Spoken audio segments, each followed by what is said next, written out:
అదే RTV app వార్తల్ని క్షణాల్లో చదివే అవకాశం ఉంటుంది. ఒక న్యూస్ పేపర్, ఒక టెలివిజన్ ఛానల్ మీ చేతుల్లో ఎప్పుడూ ఉంటాయి. అంబేద్కర్ గారు ఏ సంకల్పం అయితే రాజ్యాంగ పీఠికని ఆ రోజు రాశారో అందులో భాగంగా మాలాంటి సామాన్యులు కూడా బడుగు బలహీన వర్గాలకు చెందినటువంటి మాలాంటి వాళ్ళమంతా ఈరోజు రాజకీయంగా చైతన్యమై చట్టసభల్లో అడుగుపెట్టి ప్రజల గొంతుకను మేము వినిపిస్తున్నాం. అంటే కేవలం అది బిఆర్ అంబేద్కర్ గారు ఏ ఆశయంతో అయితే ఆ రోజు రాజ్యాంగం రాశారో అందులో భాగమని చెప్పేసి నేను సగర్వంగా చెప్పుకుంటున్నాను.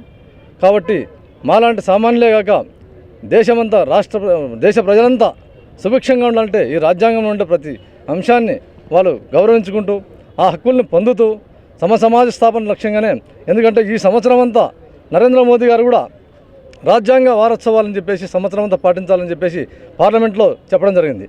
అంటే ఆ రాజ్యాంగం యొక్క గొప్పతనం అది. ఆయన రాసినటువంటి ఆ రాజ్యాంగం మీద ఎంత భరోసాతో ఈరోజు ఆ రాజ్యాంగ వారోత్సవాలు జరుపుతుందంటే అది చాలా మనకంతా గర్వంగా ఉంది.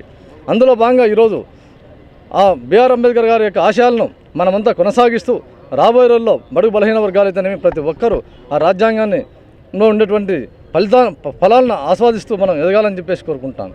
కర్నూలు పట్టణంలో ఘనంగా నిర్వహణలు తెలుపుతూ ఆయన చేసిన పనులు, ఆయన కాన్స్టిట్యూషనల్ ఫాదర్ అంటారు.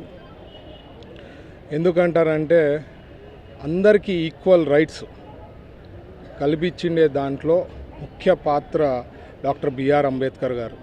అందుకనే 100 సంవత్సరాలైనా కూడా ఆయనను తలుచుకుంటారు. ఆయన విధానాలు కాన్స్టిట్యూషన్లో ఏమన్నా అంటే అన్నేళ్ల కిందటే 1947 తర్వాత ఇండిపెండెన్స్ వచ్చిందా కాన్స్టిట్యూషన్ మనకు వచ్చిన తర్వాత ఇంకా తలుచుకుంటున్నామంటే, ఇంకా ఫాలో అవుతున్నామంటే ఆయన విజన్ అప్పుడులోనే ఆలోచన ఎంత బాగుండేది అంటే ప్రతి ఒక్కరి దగ్గర కూడా కనుక్కోవడము, విధానాలు కూడా అందరికి ఈక్వల్గా ఉండాలా, లేదంటే ప్రాబ్లం అవుతుంది అని చెప్పి ఉద్దేశంతో ఈరోజు ఆ కాన్స్టిట్యూషన్ ఫాదర్ని గొప్పగా తలుచుకోవడము. మన పార్టీ ఎన్డీఏ ప్రభుత్వం మన ఆంధ్రప్రదేశ్లో వచ్చిన తర్వాత కాన్స్టిట్యూషన్ ఏదైతే ఇంప్లిమెంట్ చేస్తున్నారో చాలా వరకు ఇక్కడ ఇంప్లిమెంట్ అవుతాం. లాస్ట్ 5 ఏళ్ళలో తుంగలో తొక్కేసినారు కాన్స్టిట్యూషన్ని. బట్ మనం అధికారంలో వచ్చిన తర్వాత కాన్స్టిట్యూషన్ని బాగా ఫాలో అవుతూ ఇంకా ఎక్కడైనా ఉంటే అవన్నీ కరెక్ట్ చేసుకుంటూ ముందుకు సాగుతున్నాము.